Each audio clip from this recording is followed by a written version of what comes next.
Hey guys, so in this video we're going to be customizing the Tyne template. Now this video will show you how to customize some specific parts to this template. But if you are completely new to Framer, then I would recommend to watch our video Framer Basics, where I walk you through how to change the text, how to change images, videos, etc, just really the basics so you can understand how to work with the software. But with that out of the way, now let's actually move into customizing the template you just purchased. First things first, to change the logo, all you have to do is just double click on this purple component, which is the navigation, and this will open up this component view. Then you can click on the logo, and in the right side here next to fill, you can select your new logo. Then this will fit it into this rectangle. If you want to resize it, you can zoom in and resize it however you want to make it look like. And this is how you change the actual logo. To change the navigation button, you can simply double click it and play with the settings here and adjust the style. If you scroll to the right, you will see the phone and the phone open states. Again, you can play around here if you want to customize that. So this is the navigation. Then we have this 200 happy clients widget that kind of builds more trust for your agency and shows that you are a credible source. To customize it, you can click it once, and on the right side you can change the text. If you want to change the images, you can double click here, select one of the circles, and then change the image from here. So this is how you do that.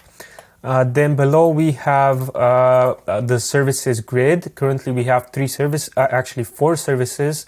And if you want to edit them, you can again simply select the image, change the image from here. You can select the icon and change the icon either from the list, pick something, or search for something specific. You can change the color of the icon, etc. Now, if you for example, have three services that you want to show in the hero section, you can go to the layer tab, select the service you don't want to show, go to the right side and make it not visible, and this will leave you with three main services. I wouldn't recommend for you to add more than four, because if we add one more, you see the boxes start getting very small, and this might be an issue. You know, with five, it's not as bad, but if I add a sixth one, you see it's getting kind of ridiculous. So I would keep it at 5 maximum, and then if you want to share more services below, you can do it either in the informational section or any other place you see fit. So this is the services section. Then for the about section, there's nothing really complicated here. You can change images, change text. Here for the numbers, we have these components that count up from 0. On the right side, you will see the component settings. You have font size, color, start number, and end number. You have a decimal. So do you want to use a period, or you want to use a comma to separate the thousands? You have the speed, the prefix, and the suffix, and then you can choose to loop the animation or not. Now, one important thing about the start and end numbers, if you go to the 1500 number, you see that I have the start number, instead of at 0, I have it at 1200. This is because if we have it at 0, it will take really a long time for it to count up to 1500 from 0. So this is why I would recommend for you to keep the radius from start to end number to up to 300, because anything more than that really takes a while to load up. So this is how you change the numbers. Then here we have two tickers that are meant to show some creatives. So if you run a Facebook ads agency, for example, here you could show some static images. But if you do not need our work examples, you can select it in the layer tab and make it not visible, and this will just leave you with the number section. But if you want to keep it, how you can manage this is very simple. You can simply select the image, go to the right side, change it. You can copy it over and add more. You can then select the ticker and connect it with the 3 dots with the new example that you added, and this adds it here immediately. If you want to delete any of them, select them and click delete, and it's as simple as that. Then we have another info section. Here we also have this client logo slider. So how you can manage this is, again, very similar to the work examples. So for example, you can just drag and drop a logo here. And most likely when you drag it and drop it here, it will be sized weirdly. It will either be super big or super small. So then once you insert it, you can simply select this corner, hold down shift to make sure we keep the same proportions, and scale it down so it fits nicely with the other logos.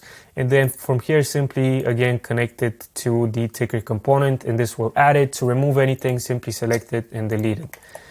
Then we have the case studies. So the case studies, these are managed through the CMS. So you can click the CMS button here, you can select the case study, and you can see everything that we have. We have title, featured image, brand name, statistics, a short description, an in-depth overview of the problem, in-depth overview of the solution, and the results. So this is how you can manage those. You can add a new case study by clicking here and filling out these fields. And this is basically how you manage the case studies. If you want to change the styling of how we show them, you can simply select here the background, go to the right side. For example, you can pick a different background image.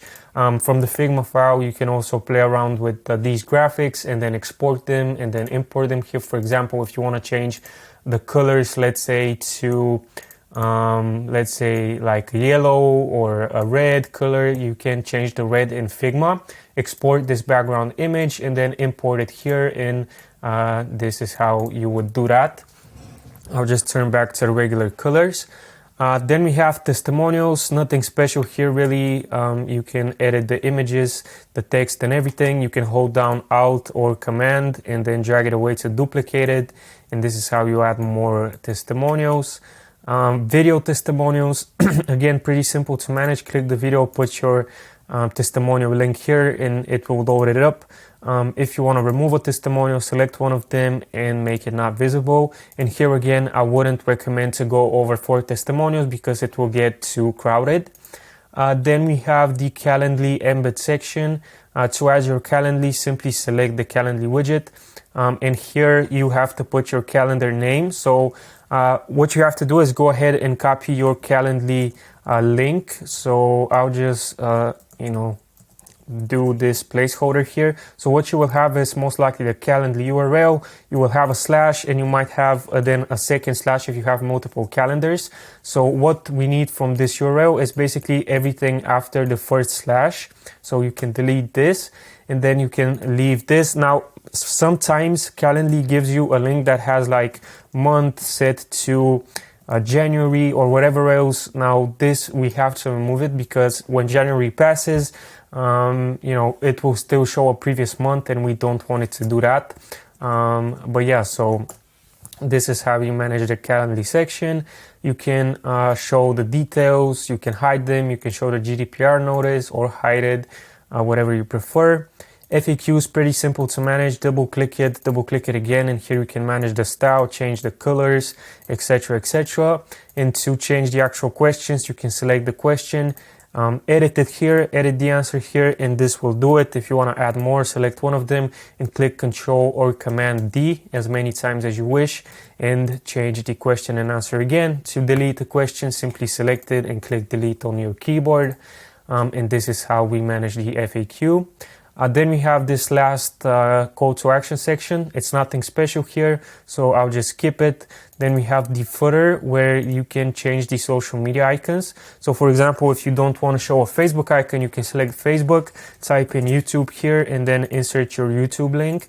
So this is how you manage the social medias. If you want to add more, again, duplicate it and add as many as you wish. Then here you can obviously change the description and the logo the same way that you change the logo in the header.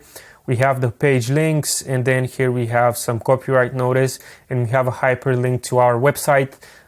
It would be helpful to us if you keep it here because it will help us rank better on Google, but it's completely fine with me if you delete it. So you can just delete that and center this copyright notice, and this will make it look good as well.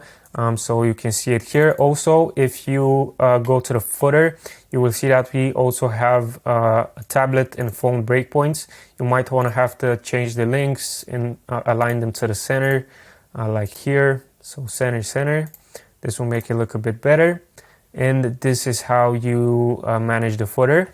I think this pretty much covers the homepage. Now I'm just gonna walk you through the other pages, but there's really not anything too much crazy going on here. So we have the about page, general info section, we have the team members. Here you can insert your images, you can change the person name, you can put the LinkedIn link here, or you can remove this icon by deleting it. You can go to the layers, and here if you have more team members, you can simply select one of the team members and click Ctrl D, and this will add another team member, as you can see like here. If you have only 2 team members, for example, you can delete this last one, select the team members grid and make the columns 2, and probably increase the gap to like 40 or something. And then you can probably also increase the height of the images, and then lock it so we do not lose the aspect ratio. So this is how you can manage the team section. Then we have stuff that we have already seen. 404 page is very simple. I wouldn't recommend for you to play around with it here. Only thing, you probably, if you change the font of the template, you can just come in here, change the fonts and the colors. Then we have the case studies overview page. We've seen everything here, and if you expand it, we have the actual case study single page. But again, here you can customize it the same way that we saw everything. Only thing is that this content that you see here comes from the CMS, so you cannot come in here and double click it. This would open the CMS editor and you would have to edit the content from here. So I think this pretty much covers the Tyne template. If you guys are facing any difficulties when customizing it, you can go to our website wisetemplates.com and get in touch with us, and we will try our best to help you. Now, one last note, once you customize everything, do not forget to go to the site settings here. Go to the general settings, change the site title, the language, the description, the site image, so the fav icon and the social image, you can change those, so you can make sure everything is on brand. And yeah, this pretty much covers it. Thank you for watching. Hopefully it was helpful, and I will see you in the next video.